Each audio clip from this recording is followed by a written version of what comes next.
Hey guys, Masis here from Zelda Dungeon, and welcome to the Wand of Gamelon walkthrough. For those of you unaware of this game, in the late 80s and early 90s, Nintendo was looking for a CD add-on to the Super Nintendo, and they were working with Philips and they were working with Sony, and things fell through with both companies, and Sony went on to make the Sony PlayStation, while Philips made the Philips CDI. However, with the deal with Philips got the rights to several Nintendo characters, and they ended up making one Mario game and 3 Zelda games, of which Wand of Gamelon was one of the Zelda games. It's not really considered a canonical game, but it is what it is. So here's the little help portion at the beginning, and I'll let Princess Zelda take it away. Come on, let's go fight Ganon's evil legions. I'll show you how.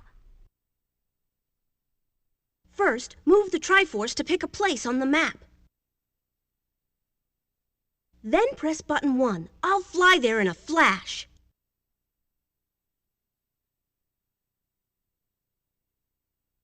Use the controller to move me left or right. Move it up to make me jump or climb. Up and over makes me leap. Click button 1 to slash at the enemy. When you get the power sword, button 1 makes it shoot. I crouch when you move the controller down. When I'm crouching, I can walk like this. It's easy. To enter a door, move in front of it. Now press button 2. Luckily, I brought my smart sword. It won't hurt anyone friendly. In fact, it makes them talk. Course I'm on your side, but I still have to sell the stuff. Just pick what you want. I'll handle the rubies. When you want to buy something from the merchant shop, touch it with the sword. The sword also picks up tools and rubies. Luckily, I have my magic pouch. I can carry as much as you want. To open the pouch, make me crouch down, and then press button 2. Don't forget, I can only open the pouch when I'm crouching. To choose a tool, move the highlight and press a button. When you're back in the game, use the tool by pressing button 2. Remember, tools can only be used when I'm standing up, and you'll find that some tools need rubies before they'll work. Be sure you look for the special Triforce map in each area you conquer. Strike the maps to open new areas and continue your quest in Gamelon. Come on, let's go find Link and my father. Alright, I hope that was very educational, but now we're ready to start a new game, so here is the infamous opening cutscene. Zelda, Duke Onkled is under attack by the evil forces of Ganon. I'm going to Gamelon to aid him. But father, what if something happens to you? I'll take the Triforce of Courage to protect me. If you don't hear from me in a month, send Link. Impa? Don't worry, Zelda. The Triforce of Wisdom promises the king will safely return. Enough. My ship sails in the morning. I wonder what's for dinner. Oh boy! I'm so hungry, I could eat an Octorok!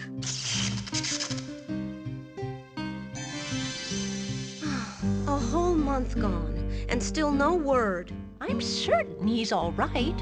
Yeah, that old Ganon's no match for the king. Link, go to Gamelon and find my father. Great! I can't wait to bomb some Dodongos! Wake up, Impa. We're going to Gamelon. All right, dear. I'll get the Triforce of Wisdom.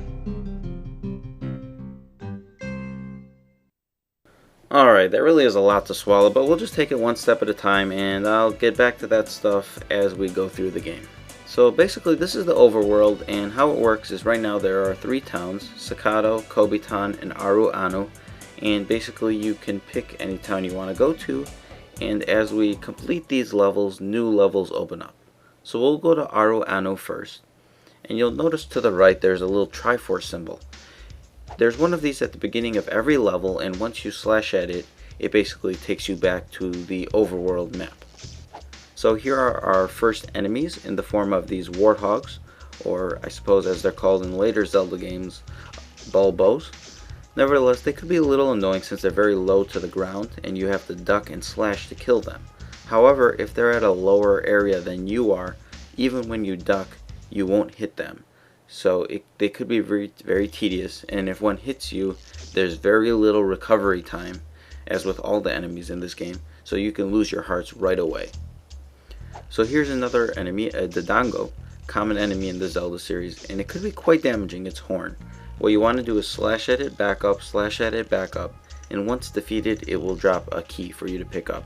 And you can't just walk to the key, you actually have to slash at it with your sword in order to get the key. If the Dodongo is giving you trouble, just leave this town. We'll go to another town, we'll get the bombs, and one bomb will defeat a Dodongo. Now there's these platforms here that are very annoying to jump up because you can't really tell what's what. And there are also those bat-like creatures known as Keese, another common Zelda enemy, that are flying around. Nevertheless, leave the hut and then use the key we just got to open up this hut, and here we have a character in this hut. Everyone ran when the Gleeok came, but monsters know better than bothering me. Here's a shroud that scares the raps off Gibdo. Alright, so the lady here gives you the shroud, which scares the raps off Gibdo. So we'll use that against Gibdo later on. Nevertheless, hit the Triforce symbol at the end, and this opens up a new area, Taikogi Tower. We're not quite ready to go there yet, so instead let's head on over to Sakado, which serves as the main town in the Wand of Gamelon. You'll notice a new enemy here known as a Daira, which is these little guys that are wielding these axes, and these are actually common Zelda enemies in the sense that they were in Zelda 2, The Adventure of Link, found in Death Mountain, and they were also in A Link to the Past. Nevertheless, the ones that are walking around, they'll give you red rubies. Yes, I said rubies, not rupees, as this game refers to them as rubies, which is like a currency, I guess, in India, I think. Nevertheless, the red ones are actually only worth 1, which sort of breaks from the formula, while the kneeling Dairas will actually give you green rubies, which are worth 5. Strange, but, well, it is what it is. Hello, dearie. Oh, just a minute.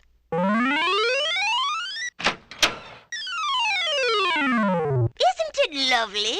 Bring some fairy dust and I'll make it a magic cloak.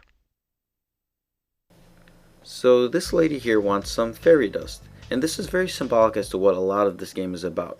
We'll find the item and we'll bring it to a person that needs the item.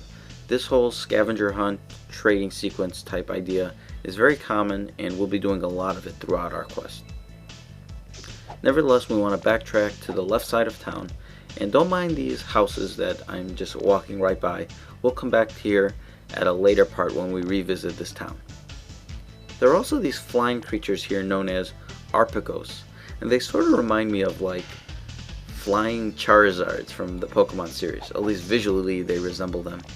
They could be annoying since they sort of swoop down, but they're not low enough where you can slash at them with your sword.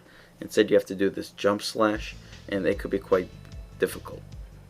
So here we are at the shop, which we saw in the help screen, and I have 39 rubies. And I'm just going to buy one of each for now.